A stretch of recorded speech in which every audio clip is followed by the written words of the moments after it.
Hey everyone, welcome to KTI Chat August 13th, 2024. I'm Melissa Krenzer and I am coming to you from Grove City, Pennsylvania, which is an hour north of Pittsburgh. I teach 6th grade at Grove City Area Middle School and I was KTI Summit 2021 and joining me is my friend Austin. Hi, everybody. I'm Austin Goodling. I live in Lancaster. It's about an hour west of Philadelphia, for those who know this bottom region. I am a KTI star of 2024, and I teach 7th grade social studies in Manheim Township, which is just north of Lancaster. Great. Thanks for joining me tonight, Austin. Our first question is coming right up. Introduce yourself. Share your name, where you live, your job, in your KTI Summit year. So, Austin, I met you a month ago, I think Monday night at the event. And so it's been a pretty crazy ride for you, right? Oh my gosh. It felt like summer went so fast. Like, it's crazy to think that it was a month ago. It feels like last week when I was just saying goodbye to everybody at the summit. But I miss waking up and hearing music and getting applauded as I walk places. Yes. Yeah, that doesn't happen when I walk into the cafes in Lancaster. So right. that's a bummer. So Austin is your friend and your clone. Yes. Brandon is joining us. I see that. Brendan, he told me earlier that he was going to be in to watch. And so him and I were talking about it. But yeah, he's another Lancaster. Yep, there it is. Now he's following the rules. Thanks for following our rules. Don't forget to put A1 and hashtag KTI chat in your answer. And so we have Jessica joining us. Yes. Another one of my Lancaster cohort friends. 3rd grade, 2024. Now, do you say it Lancaster or Lancaster? I say Lancaster. I'm not going to be picky about how people say it because I know it's all over the place. And we have the one, the only Missy Halcott joining us from York, PA. She has a really cool title this year. She is both instructional tech innovation supervisor and an assistant principal. And she followed the directions too. Directions in there. 717. I want a title like Missy one day. One that's just nice and long and sounds so cool. I told my principal I need the title Chief Innovation Officer. That is totally me. Like, that would be my dream job. Just let me be innovative with every teacher in the building. Yeah. Kristen is joining us from Manheim as well. Do you teach with her? I do not teach with Kristen, no, unfortunately. So good to see you, Kristen. Thanks for joining us tonight. Jess just helped us with the pronunciation there. Lancaster. See, I'm from Ohio, so like our vowel sounds are very drawn out, and the A's, you just don't get me started on the A's in Ohio. I could imagine. I've heard. I have my best friend's wife is from Ohio. Oh yeah. But the big debate at Summit was water or water. So say water. Water. Okay. Are you a water person or no? That's a Eastern PA. That's like a new thing. So, and Kristen Clayton is joining us from Chambersburg area, also 3rd grade teacher. She was at Summit in July with us. Yeah, a lot of 2024 summits are joining. That's fantastic. Yeah, I love that. Tomorrow's event. Oh yeah, the get together. The Southeastern get together. One of them. Okay. What are you doing? We are going to is that the Bearded Goat? Bearded Goat, yes, yeah. Fantastic. Up in Harrisburg tomorrow night. Good plug. So yeah. You're in that area. I'll be there. Brennan will be there. Oh. Sheree is joining us. I met Sheree at Pete and C last year, and it was exciting to see her at Summit. She's 1st grade teacher. A lot of elementary schools representing tonight. This topic will be perfect for them. Hey, Matt. Good to see you joining us. He's from Berks County. Also, 2024 star representing tonight. Summit stars from 2024. We have Chrissy coming in from Northeast Philly area, K through 5, 2022 star. Yeah, she has a cool job title too, Explorations. Yeah. Byrne joining us from, how do you say that? Matamoros. Is that right? Matamoros? Delaware High School Life Science. So yeah, we talked a lot about the steel standards when we were at Summit. And there's Bailey from Williamsport, another first grade teacher joining us. So we are coming up almost ready for our first question of the night. Krista's joining us. And Jamie. Burgettstown, 8th grade. That's Pittsburgh area. Finally, the western half of the state's representing tonight. All right, let's have our first question up. I'm sorry, it's our second question because it is question 2. When you see this illustration, what thoughts or feelings come to mind? So I found this on social media right after Summit. And to describe the picture, it is colored on the left, black and white on the right. And in the center, there is a machine that has the label of school. And on the left, you see young kids entering into the machine, and they're excited, they're happy, they're full of color. And then you see in the machine, creativity leaks out, intelligence leaks out, no more color. And out of the machine on a conveyor belt come 3 graduates in their caps and gowns that are not happy, that are not colorful, that are not joyful. And so the idea is this what school is doing to our kids, taking out the creativity, taking out intelligence, and producing these, I don't know, a lack of a better word, robots. So what comes to mind? What are your thoughts and feelings? Do you agree? Do you disagree? What about you, Austin? I do agree to sense. It depends on, obviously who you have as a teacher, what's your school system like. But there has and is this idea of kind of you have that creativity at a young age, but you have to remove that creativity to put in room for the knowledge that we think that they need. And I like on that picture there, that idea of on the bottom that you have the intelligence and creativity pouring out of that machine going to a drain. Like it's just being thrown away like waste. This is something that needs to be changed. Like that color should be all over the entire thing. It shouldn't be black and white anywhere. So unfortunately, that this happens, but I think that we need to make a better job on trying to make that color all over the place. I like it. Well, let's see what our friends wrote in our chat. So Brandon says, it makes me sad to see how our society sees education. We definitely need to be moving more to a creative way of learning. We need to put that creativity back in. I so agree with Brandon. Yeah, I agree with that as well. So Missy says, go ahead, Austin, you read about Missy. Missy said that I hate seeing the passion and excitement kids have for learning leaving them. We can make learning fun for all ages. I agree with that 100%. It's not just elementary school that can have fun. You can have fun with 11th and 12th graders. You can have fun with even college kids in your class. For sure. There's tons of different things. Jessica says, teaching to the test is my first thought. What's your take on that?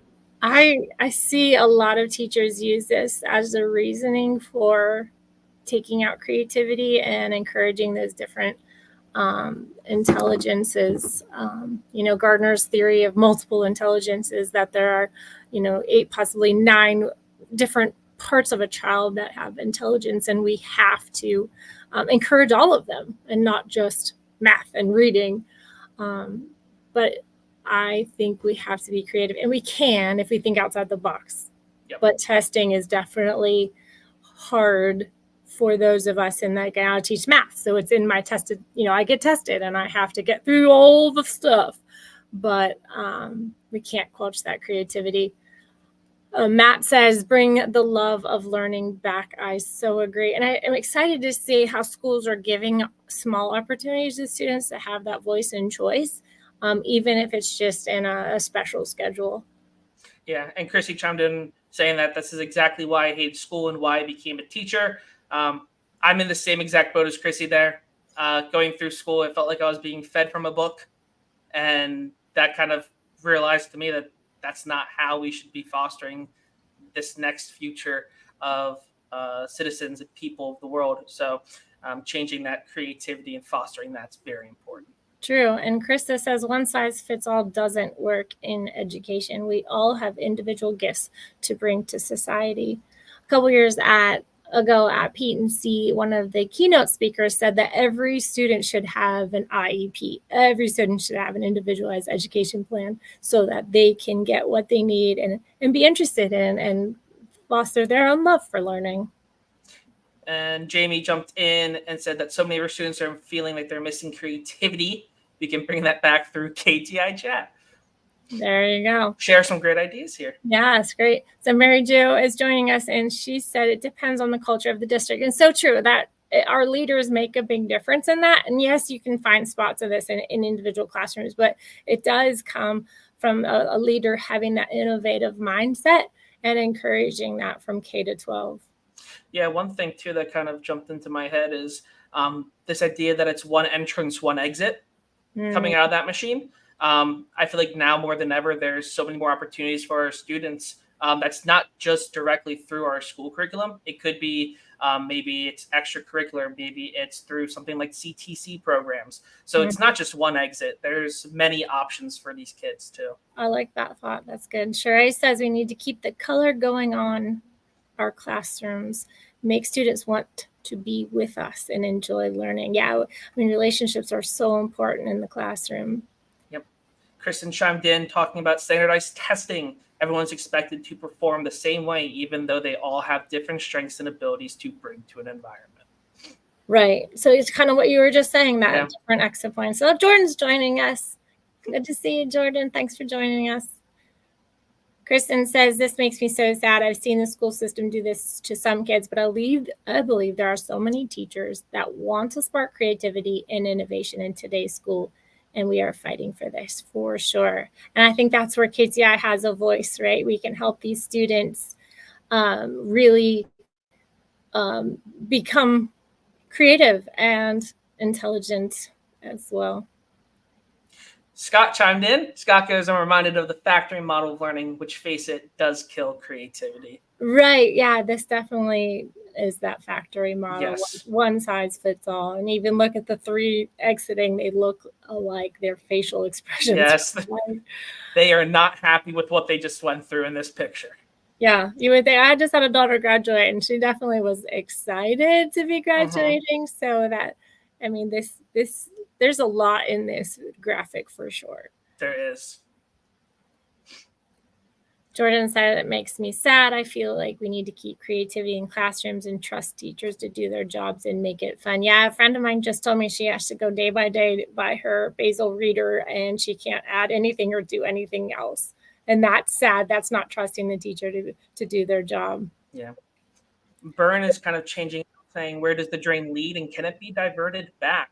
I think that's our whole goal, is to find a way to divert that creativity back into our students, to funnel that creativity, which is what Scott also just chimed in and kind of mimicked what I was saying ahead of time. So I'd love to hear that coming in.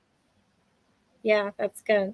All right, so let's head on to our third question, that still talking about this graphic.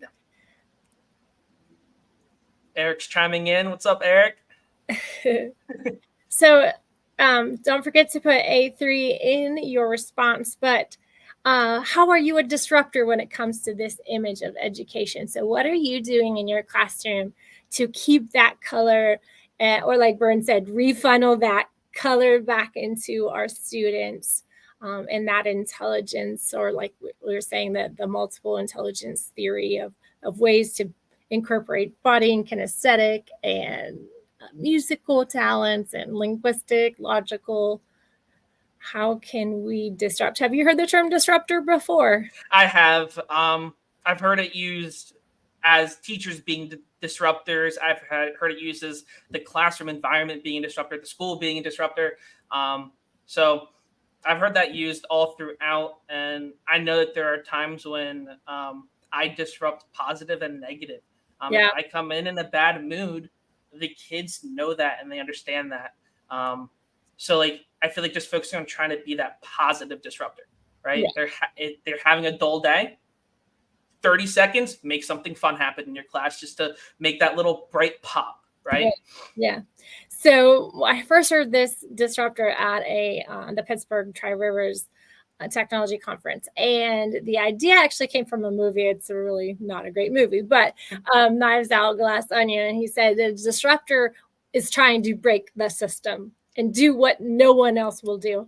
So I look at this image, and all of us who are KTI stars look at this image and we're like, no, we don't do this, because we are disruptors. We are breaking the system. So we want to break this machine, this factory style of learning. So how do you, the question is, disrupt when it comes to this image of education? And Brandon chimed in first. Go ahead and read what he said.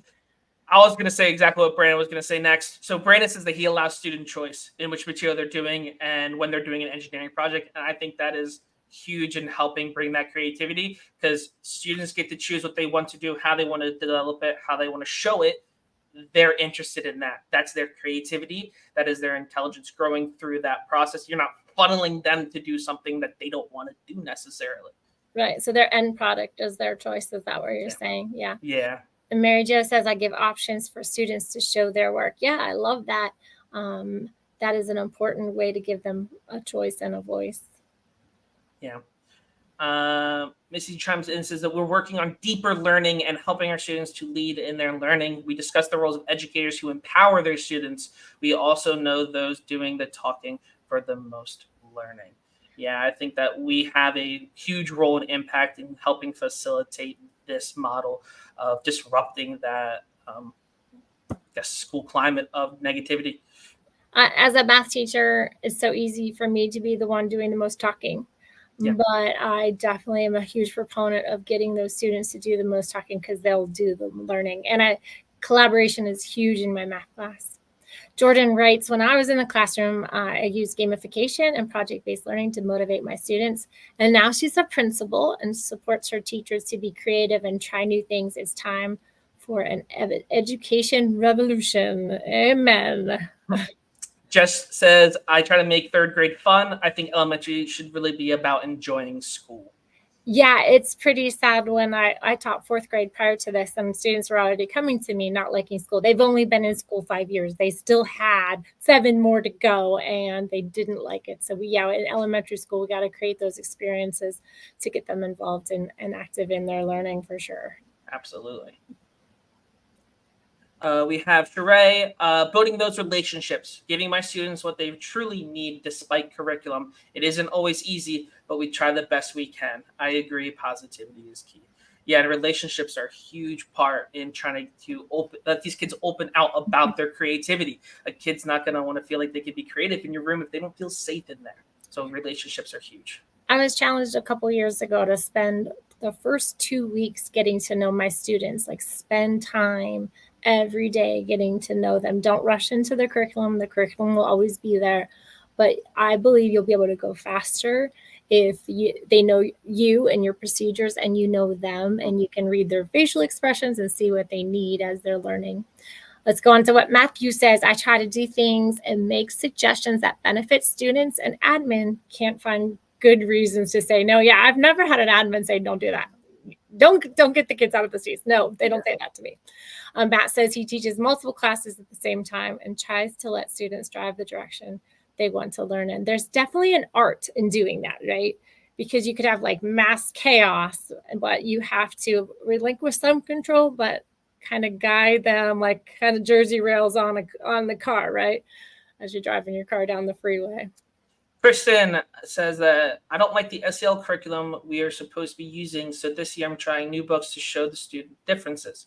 But I'm also completing a Rory Stone activity with students to highlight their differences and how embracing that world makes our world a better place.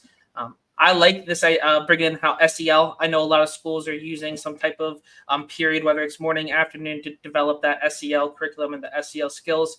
And I think that working that through and making it meaningful will also help students with this creativity and intelligence and breaking the mold. Yeah, that's true. Kristen says reading her room and throwing out the curriculum when needed. Yeah, you can't just keep feeding them if their brains are shut down. They do need brain breaks, she says. Brain teasers, team building, group discussions go a long way. Also, a fresh start each day or period for my kids, because everyone deserves that. So true. We all have those bad moments and bad days. So she is definitely adding color and creativity into her classroom. Absolutely.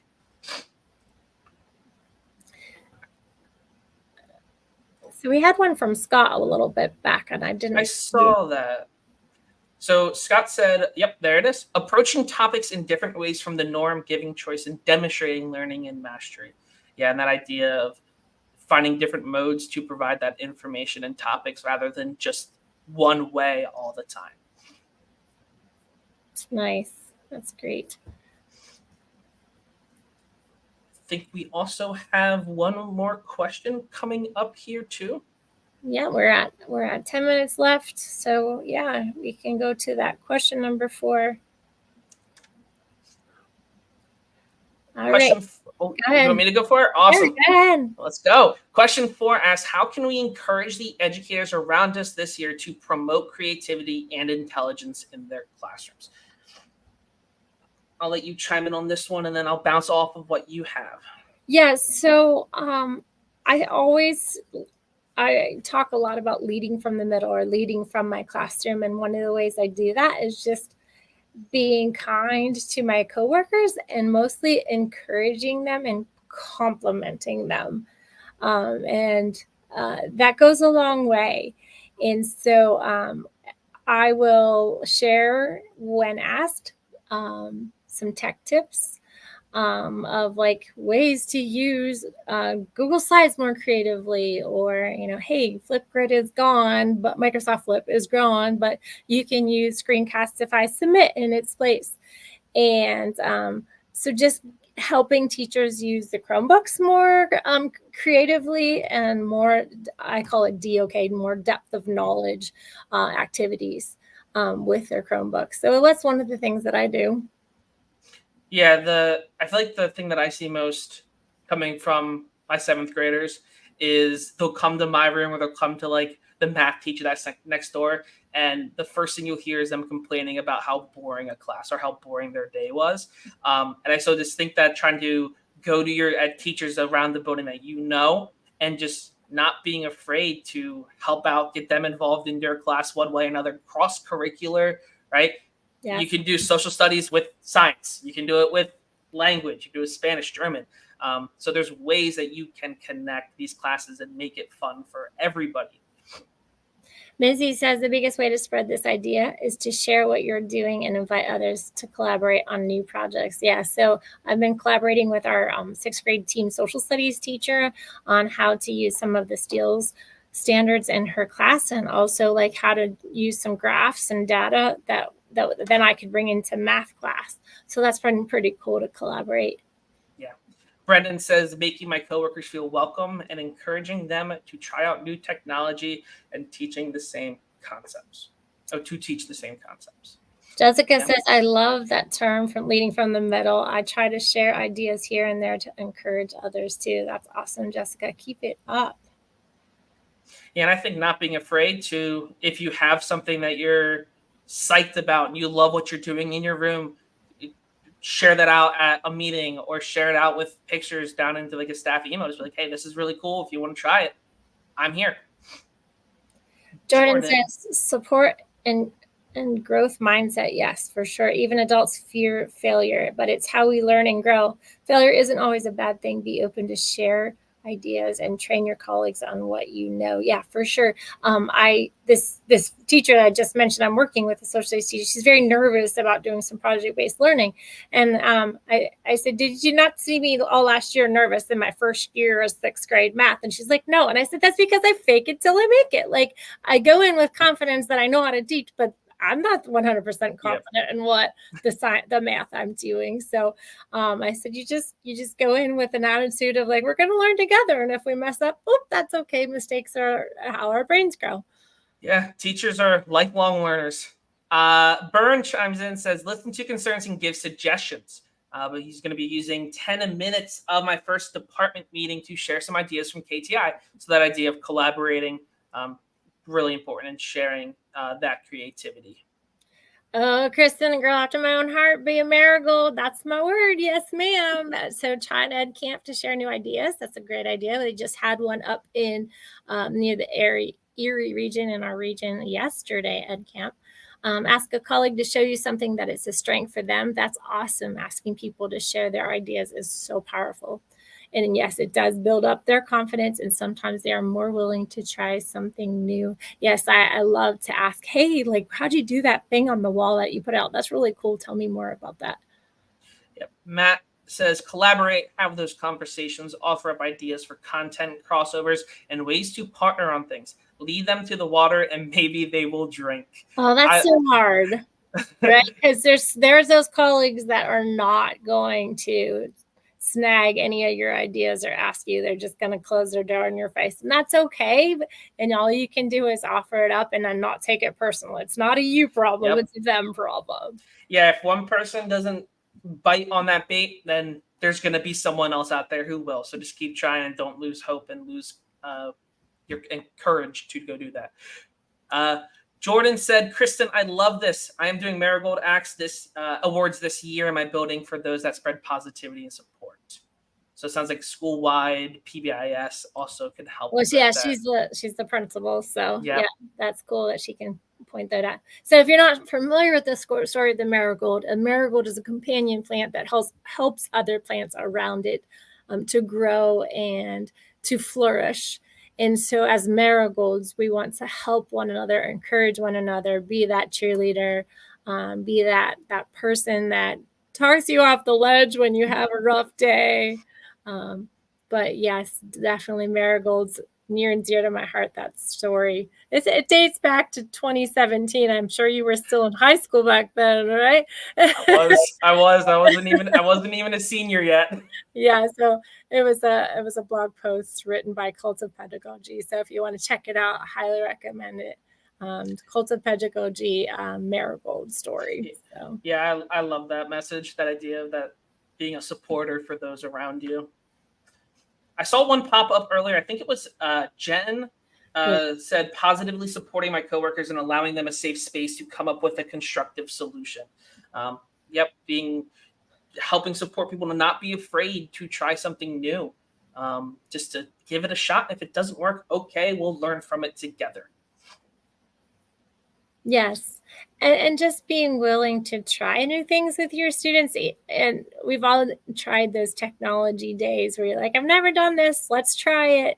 And then, something like one time, I don't even remember, I think we're trying to do something in Adobe, and it was completely blocked in the entire district. And so I was like, quick plan B, let's put on a Google slide and blah, blah, blah. So I backtracked. I had them, take a 5-minute brain break, and I put on a Go Noodle, and then I redid my lesson super quick. It happens. And I wasn't stressed. I wasn't sad. I didn't cry. I was just like, whoop, okay, didn't work. Let's try something new. You just have to be willing to take those risks.